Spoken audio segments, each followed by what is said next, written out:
Now, in a park, a young man who does not have arms slides books into a backpack using his feet. He slings the backpack onto his shoulder.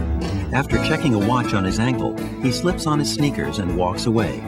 A title appears, Moving On, the 2-4-step. Last year, for the first time, Greg Buell lived on his own. He started classes at Seattle Pacific University, moving here from his parents' home in eastern Washington. A big step, but not as far as he might have gone. The main reason I liked here is because it was closer to home. I was looking at a school that my brother went to in Southern California, but that was just too far away. I wanted to come home on 3-day weekends if I wanted to. Greg wasn't new to college life. He'd already earned an associate degree from Columbia Basin College, knowing that he'd transfer eventually to a 4-year university. The 2 years he spent at community college made it financially possible to continue at a private school of his choice. The big thing for me is the financial aspect of it, is I can't afford 4 years of $20,000 a year. I don't have that kind of money. So to do 2 years at a local institution where you have free rent, free housing, free food, if you're living with your parents, to do that was a major thing. For many students, community college is a great way to start. Besides lower tuition, the smaller class size is a big advantage.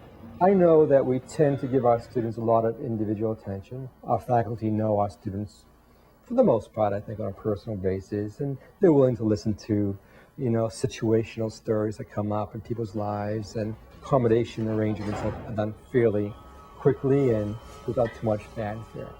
For some careers, a 2-year degree is all that's needed, making community college an end in itself. But if you're looking toward a bachelor's degree or beyond, you need to start making plans now. I think the moment they step in the door on campus, they should be thinking about, why am I here? What are my short-term goals? What are my long-term goals? And in that process of thinking about it, they could then begin to look for classes that will point them in that direction. Determine the prerequisites you'll need for your major. Then make sure you're taking the right mix of classes for the most effective transfer. For example, you'll need a heavier math and science load for an engineering degree than for journalism. Now, students walk through a campus full of blossoming trees. Start by mapping your path. What careers are you considering? Do you need a technical or 2-year degree? Or do you need at least 4 years? Will graduate school be necessary? Will your career be both challenging and rewarding? Well, you want to look at yourself. What are your values? What are the things that make up you as a person, your likes, your dislikes? And then you begin to look at occupations. And then you try to make a match. Check out the Career Services or Career Counseling office on your campus.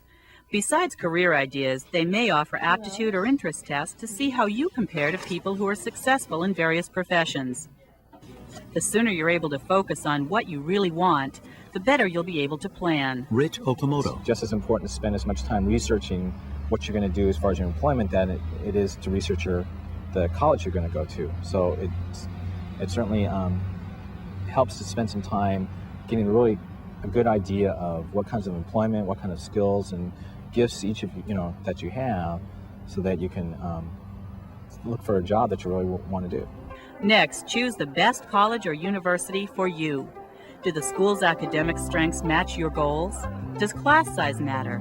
Location? Expense? Or maybe the overall feel of the school is most important to you. That was a big factor for Greg in choosing Seattle Pacific University. Actually, my brother's best friend went here 2 years before I came. And so I talked to him a lot and came over here a couple times and visited and did the tour thing with the staff here. And just really like the atmosphere. It was a real friendly atmosphere, and I love the campus settings. If you have a disability, it's critical to visit the college. Can you get around on campus? Check out the library, dining areas, and other student facilities. Can you use them? If you'll be living in a dorm, will the university take care of any accommodations you may need? Some accommodations are clearly mandated by law, but other accommodations vary depending on the institution.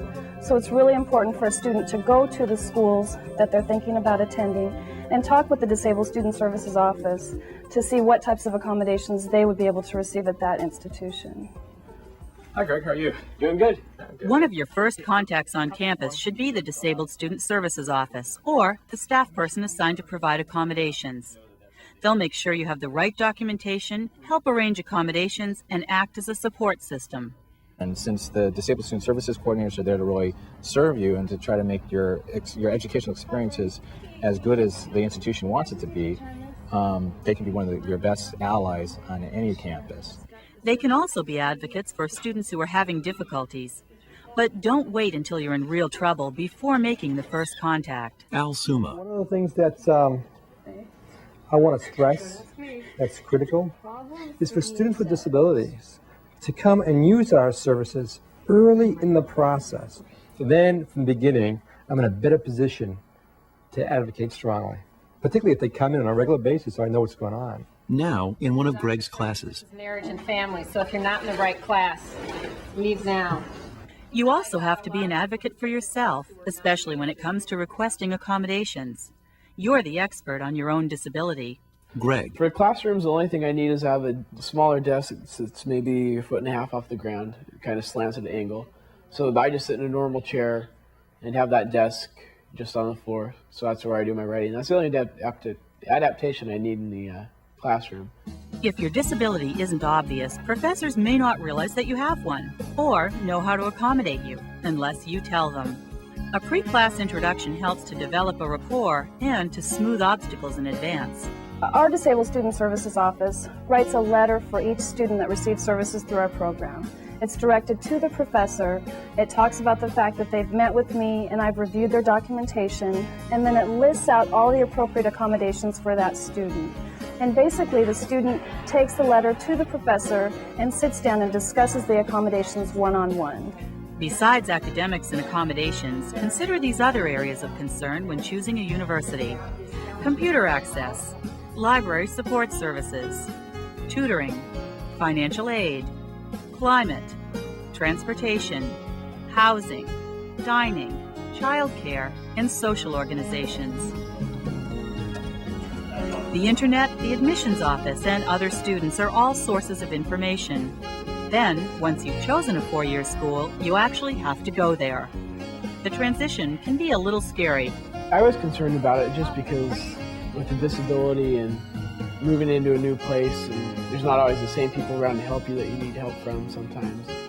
I think it was a transition for me, but after going through it, I don't think there was any big reason for that kind of fear that I may have had. Ask ahead of time if there are transition programs available.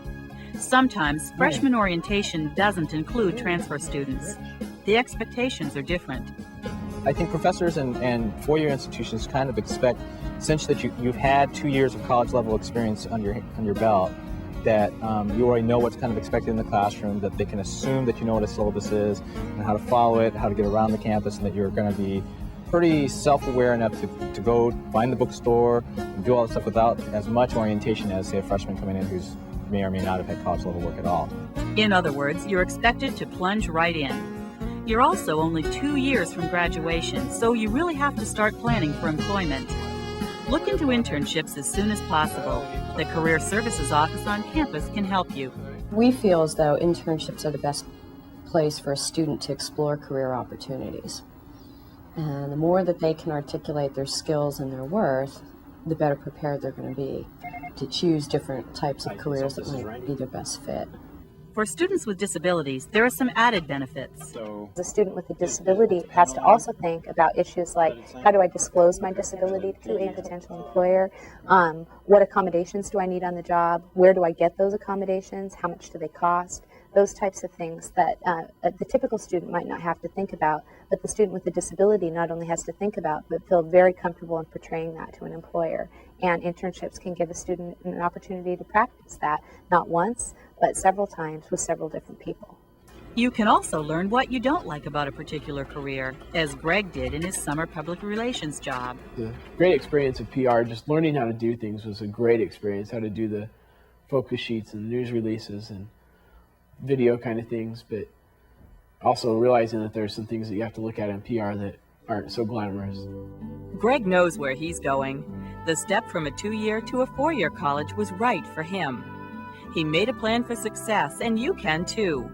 Map your path, choose your schools, plan your transition, and make the best choices for you. Which schools are going to help me cultivate those skills and those gifts that I have so that I can best use them in the workforce someplace. At a graduation ceremony, smiling students wave their diplomas. For more information, contact Do It.